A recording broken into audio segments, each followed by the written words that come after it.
ETF index mutual funds నేర్చుకుని stock మార్కెట్లో రాణించాలనుకుంటున్నారా? వెంటనే ఈ నెంబర్కి కాల్ చేయండి. నమస్తే, welcome back to Suman TV. Present మనతో పాటు ఉన్నారు అడ్వకేట్ డాక్టర్ సాల్మన్ రాజ్ గారు. నమస్తే సార్. రీసెంట్గా అలహాబాద్ హైకోర్టు లివ్ ఇన్ రిలేషన్షిప్లో ఉన్న ఒక జంట తమకు రక్షణ కల్పించాలని ఆశ్రయించినప్పుడు ఆ తీర్పుని నిరాకరించింది కోర్టు. అసలు ఏం జరిగింది, వాళ్ళు ఎందుకు రక్షణ కల్పించమన్నారు? ఇక్కడ ఏంటంటే క్యాస్ట్ కూడా హిందూ ముస్లిం ఇద్దరు కూడా. సో ఒక్కసారి వివరాల్లోకి. ఇందాక మీరు చెప్పినట్టు అలహాబాద్ కోర్టుకి ఒక కపుల్ ఆశ్రయించారు. ఏంటి అంటే వాళ్ళకి ప్రొటెక్షన్ కావాలి అని.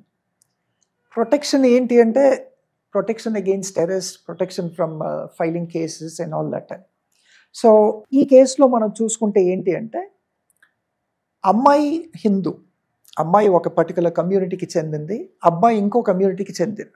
అబ్బాయి ముస్లిం, అమ్మాయి హిందూ. సో ఇక్కడ ఏంటి అంటే అమ్మాయి అంది కన్వర్షన్ చేసుకుంది, ఎందుకంటే Islam permits 4 marriages as per లా.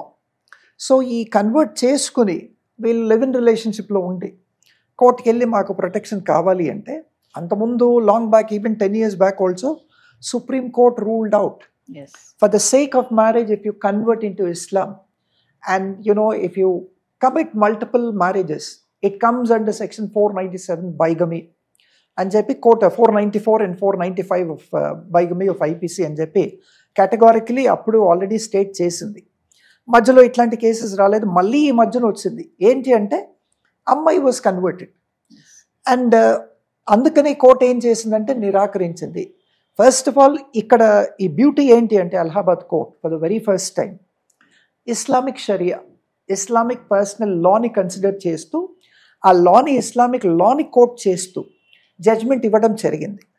ఇస్లామిక్ షరియాలో 2 తీసుకుంది. ఒకటి ఏంటి అంటే జినా, జినా అంటే committing a sin, absolutely sin. రెండోది వచ్చి గునా. సో ఈ జినా అండ్ గునా అన్నది 2 కూడా ఇచ్చేసారు. జినాకి పనిష్మెంట్ ఏంటి, గునాకి పనిష్మెంట్ ఏంటి అని చెప్పి కూడా కేటగారికలీ దాంట్లో జడ్జ్మెంట్లో స్టేట్ చేయడం జరిగింది. ఇస్లామిక్ షరియా ప్రకారం గునా ఒకవేళ చేస్తే వాళ్ళని రాళ్లతో కొట్టి చంపాలి అని చెప్పుంది. చాలా ఇస్లామిక్ కంట్రీస్లో ఇప్పుడు కూడా మనం చూస్తాం, ఆఫ్ఘనిస్తాన్ కానీ లేదంటే సౌదీ అరేబియా కానీ ఇట్లాంటి కంట్రీస్లో ఇప్పుడు కూడా మనం వినుంటాం చిన్నప్పుడు, వాడు దొంగలిస్తే చేతులు నరికేయటం, లేదంటే ఏదన్నా కళ్ళతో తప్పు చేస్తే కళ్ళు పీకేయటం, ఇట్లాంటివన్నీ వేరే ఇస్లామిక్ కంట్రీస్లో ఉన్నాయి. ఏంటి అంటే as per Islamic sharia. So the beauty of this particular judgement of Allahabad court ఏంటి అంటే ఇస్లామిక్ షరియాను కోట్ చేస్తూ జడ్జ్మెంట్ ఇచ్చింది. వాళ్ళకి ప్రొటెక్షన్ ఇవ్వనని నిరాకరించింది. తర్వాత వాళ్ళ పెట్స్ని కూడా డిస్మిస్ చేయడం జరిగింది. కేవలం to fulfil your lustful desires in the name of marriage and conversion from one religion to another religion to take it as a shield అని చెప్పి కోర్టు నిర్ధారించి వీళ్ళకి ప్రొటెక్షన్ ఇవ్వను అని చెప్పి అంది. Live in relationships in India, though it is actually legal, it is recognized, it has got a legal recognition, it has got a moral recognition, కానీ but still there are legal implications. చాలా మంది అనుకుంటారు ఏంటి అంటే live in relationship already legalise అయ్యింది. అంతకుముందు former chief justice of India Ranjan Gogoi గారు ఉన్నప్పుడు live in relationship was actually widely accepted and it was legalized. Now it is absolutely legal like the other countries, like the European countries. ఇండియాలో కూడా legalise అయింది అని చెప్పి you cannot misuse the law like this. ఇక్కడ ఏంటి అంటే ఇప్పుడు if one of the spouse, if one of the live in relationship partner, either a girl or a boy, or already married, if they enter in to another live in relationship, there might be legal implications. Though you are separated and you have not legally taken divorce and all this, it can be understood. But still, even despite which, there are legal implications. As long as that marriage is not annulled, as long as that marriage is not dissolved, it will not be legalized.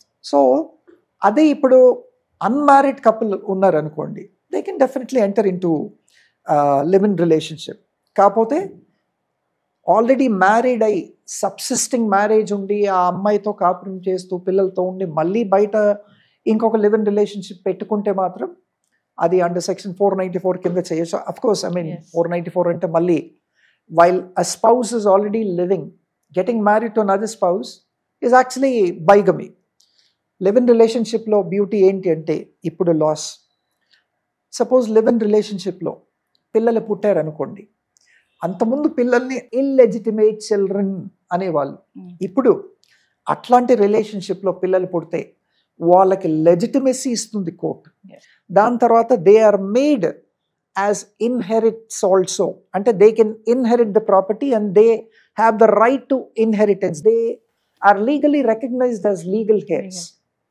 ఈ live in రిలేషన్షిప్లో పుట్టిన పిల్లలకి legal heirship వస్తుందండి. So they can claim inheritance to the property. తర్వాత ఈ అమ్మాయి అబ్బాయి కలిసి లివ్ ఇన్ రిలేషన్షిప్లో ఉన్నా, ఇది లీగలీ మ్యారేజ్ కాదు, మ్యారేజ్ బాండ్ కాదు, అయినప్పటికీ వీళ్ళు ఒక అగ్రిమెంట్, ఒక కాంట్రాక్ట్ క్రియేట్ చేసుకోవచ్చు. వీళ్ళ ఫైనాన్షియల్ ఆస్పెక్ట్స్కి కానీ లేదంటే వీళ్ళ ప్రాపర్టీస్కి కానీ, both of them they can enter in to a financial agreement. They can create certain financial documents and they can create certain other documents also wherein they can come to an understanding. అంటే ఇక్కడ వీళ్ళిద్దరు కూడా లాని misuse చేసుకున్నారా sir, చట్టాన్ని? అందుకే court నిరాకరించింది. Definitely. ఎందుకంటే అక్కడ చూసుకుంటే మెయిన్ కన్వర్జన్ ఇంటూ ఇస్లాం అయింది కాబట్టి సుప్రీంకోర్టు వారు నిరాకరించారు, అలహాబాద్ కోర్టు వాళ్ళు నిరాకరించారు. ఇట్లాంటి సందర్భాలు సుప్రీంకోర్టుకు కూడా వచ్చాయి. Supreme court also categorically stated the same అండి. సో ఇట్లాంటి purely to use certain laws, certain minor acts for your fulfilling your lustful desires or in the name of marriage committing adultery కాబట్టి కోర్టు వాళ్ళు నిరాకరించారు. Court said they will not give any sort of protection. They cannot take this law as a shield. Thank you sir. Welcome.